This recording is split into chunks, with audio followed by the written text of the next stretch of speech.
Assalamualaikum warahmatullahi wabarakatuh. Kami dari kelompok 4 akan mempresentasikan tentang prarancangan pabrik pengolahan bakery. Tahapan proses produksi. Produksi adalah proses pengubahan bahan baku menjadi barang jadi atau juga sebagai penambah nilai pada suatu produk agar bisa memenuhi kebutuhan masyarakat.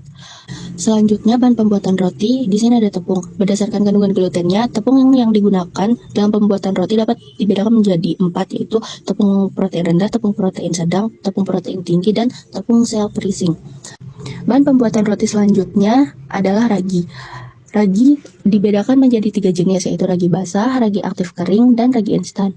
Selanjutnya ada air. Air berfungsi sebagai campuran pada tepung terigu sehingga membentuk adonan. Proses campuran air dengan tepung membentuk gluten yang sifatnya elastis dan dapat dibentuk.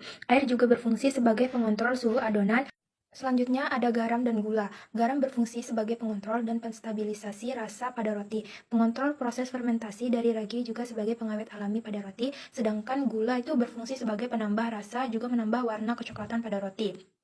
Selanjutnya ada lemak. Lemak yang digunakan pada proses pembuatan roti tergolong beragam seperti butter, mixed butter, dan shortening. Fungsi dari penambahan lemak pada roti adalah sebagai pelembut pada roti, sebagai pelumas pada adonan roti sehingga adonan lebih mudah dibentuk, dan juga sebagai penambah gizi pada roti. Selanjutnya ada susu dan telur. Penambahan susu pada proses pembuatan roti bertujuan untuk meningkatkan nutrisi pada roti. Namun, pada proses pembakaran, terdapat aroma lezat yang dikeluarkan karena penambahan susu. Selain itu, tekstur remah pada roti menjadi lebih lembut, sedangkan fungsi penambahan telur sebagai penambah nutrisi dan gizi juga melembutkan tekstur roti. Dan yang terakhir ada bread improver. Bread improver memiliki fungsi sebagai pengawet yang aman bagi roti sehingga umur simpan roti lebih lama, melembutkan remah roti, menambahkan volume pada roti, dan mengontrol masuk dan keluarnya gas saat proses fermentasi berjalan. Baik, selanjutnya saya akan menjelaskan tentang tahapan-tahapan produksi. Adapun tahapan dalam produksi sebagai berikut. Yang pertama ada pencampuran. Pencampuran adonan roti dapat dibagi menjadi 4. Yang pertama ada Spong and Deutsch methods atau metode babon. Dalam metode babon, sebagian besar tepung dan air, semua ragi roti dan garam mineral, serta zat pengemulsi dicampur menjadi babon. Babon difermentasi selama 3-6 jam, kemudian dicampur dengan bahan lainnya. Yang kedua ada Stretch Deutsch methods atau cara langsung. Proses ini lebih sederhana tetapi kurang fleksibel karena tidak mudah dimodifikasi jika terjadi kesalahan dalam proses fermentasi atau tahap sebelumnya. Dalam proses ini, seluruh bahan dicampur sekaligus menjadi adonan sebelum difermentasi. Yang ketiga, no time Dutch, yaitu seluruh bahan dicampur sekaligus, adonan langsung dibentuk atau masuk ke dalam alat pencampur tanpa fermentasi. Yang terakhir, ada metode babon cair yang disebut juga brew atau broth. Pada pembuatan babon cair, 25% tepung dibuat babon cair sebelum pencampuran adonan. Tahapan selanjutnya yaitu peragian. Tujuan fermentasi atau peragian adonan ialah untuk pematangan adonan sehingga mudah dibentuk dan menghasilkan produk bermutu baik. Selain itu, fermentasi berperan dalam pembuatan cita rasa roti.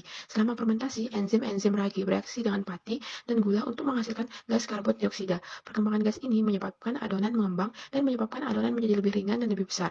Suhu normal untuk fermentasi adalah kurang lebih 26 derajat Celcius dan kelembapannya 70-75%.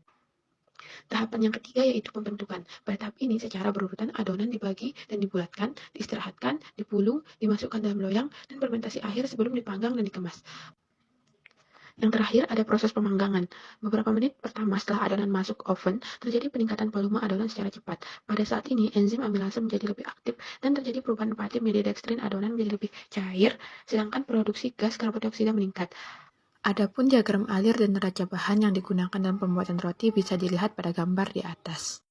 Dalam bidang kuliner, pengetahuan dasar yang harus dimiliki adalah tentang pengetahuan peralatan yang digunakan.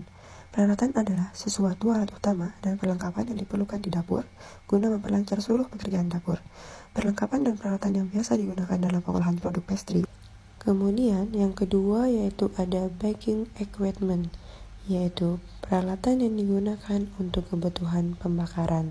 Contohnya seperti seed pan atau wadah untuk pembakaran produk pastry. Yang keempat yaitu ada measure equipment, yaitu peralatan yang digunakan untuk menimbang dan mengukur bahan. Contoh peralatannya seperti milk jug, bahan penempatan susu, graded baker, gelas ukur untuk bahan cair. Yang kelima ada supporting equipment, yaitu peralatan yang digunakan untuk mendukung saucepan, yaitu panci untuk membuat saus. Ada balon wicks untuk mencampurkan adonan, ada cheese grater untuk parutan keju, ada cutting board untuk alat memotong bahan-bahan patisserie. Kemudian yang terakhir ada medium and heavy equipment, yaitu peralatan yang digunakan untuk menunjang produksi patisserie. Adapun perencanaan tata letak pabrik yang kami sarankan yaitu ruang penyimpanan bahan baku terletak di samping ruang pengolahan agar memudahkan produsen dalam mengambil bahan ketika membuat roti.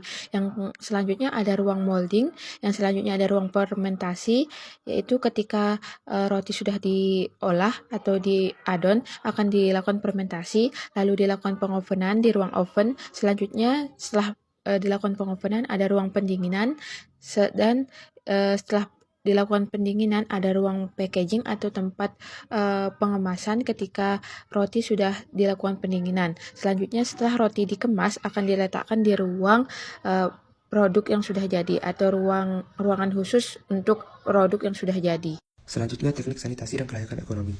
Pertama, teknik sanitasi. Pengembangan keberhasilan program sanitasi makanan dan minuman diperlukan peraturan dalam memproses makanan dan pencegahan terjadinya foodborne disease. Fasilitas penunjang dalam mencapai program sanitasi makanan dan minuman diperlukan beberapa fasilitas. Di antaranya adalah penyediaan air bersih, sistem pembuangan sampah yang saniter, sistem pembuangan limbah cair yang saniter, serta sistem pengendalian insekta dan tikus. Yang kedua, kelayakan ekonomi. Studi kelayakan bisnis merupakan suatu kegiatan yang mempelajari sarana mendalam tentang suatu kegiatan atau usaha yang dijalankan untuk menentukan layak atau tidaknya suatu kegiatan bisnis dijalankan. Adapun hal-hal yang harus diperhatikan dalam menentukan kelayakan ekonomi dari suatu usaha yaitu yang pertama ada analisis ekonomi, biaya produksi, biaya variabel, biaya tetap, produksi dan pendapatan, analisis kelayakan finansial, dan investasi proyek. Baik, di sini saya akan menjelaskan tentang analisis biaya. Jadi di sini adalah produk kami adalah bakery atau roti, yang dimana kami di sini menggunakan modal awal pembuatan roti dalam satu kali produksi atau dalam satu hari itu adalah 2 juta rupiah dengan menghasilkan 100 pieces roti. Di mana 2 juta rupiah ini kami mendapatkan dari biaya bahan baku, biaya perlengkapan, dan biaya lain-lainnya itu dihasilkan tadi 2 juta rupiah. Berikutnya adalah penentuan harga jual dari produk roti. Pertama kita menentukan harga pokok produksi terlebih dahulu dengan cara total biaya bahan tadi dibagi dengan hasil produksi selama satu hari atau satu kali produksi. Yang dimana total biaya bahan tadi didapatkan 2 juta rupiah dengan hasil produksi selama satu hari itu adalah 100 pieces. Jadi di sini harga pokok produksi didapatkan 20.000 rupiah. Berikutnya adalah harga jual produk roti. Harga jual produk roti ini dapat didapatkan dari harga pokok produksi tadi ditambah dengan laba yang kami inginkan atau yang diinginkan. Di sini harga pokok produksi tadi adalah 20.000 ditambah dengan laba yang kami inginkan adalah 3.000 rupiah. Jadi harga jual dari produk roti per piecesnya itu adalah 23.000. Baik, berikutnya di sini kami akan memberitahukan bagaimana tentang perhitungan laba atau rugi. Di sini perhitungan laba atau rugi ini kami dapatkan dari hasil produksi dikali dengan harga jual dan dikurangi dengan modal total. Jadi hasil produksi kami selama 16 minggu tadi atau 4 bulan tadi didapatkan 3.200 dikali dengan harga jual per piecesnya itu adalah 23.000. Setelah itu dikurangi dengan total modal keseluruhannya itu 64 juta rupiah. Jadi hasil produksi dikali dengan harga jual itu didapatkan total 73.600.000 rupiah dikurangi dengan total modal tadi 64 juta rupiah. Jadi keuntungan yang kami dapatkan selama 16 minggu atau selama 4 bulan ini adalah totalnya 9.600.000 rupiah.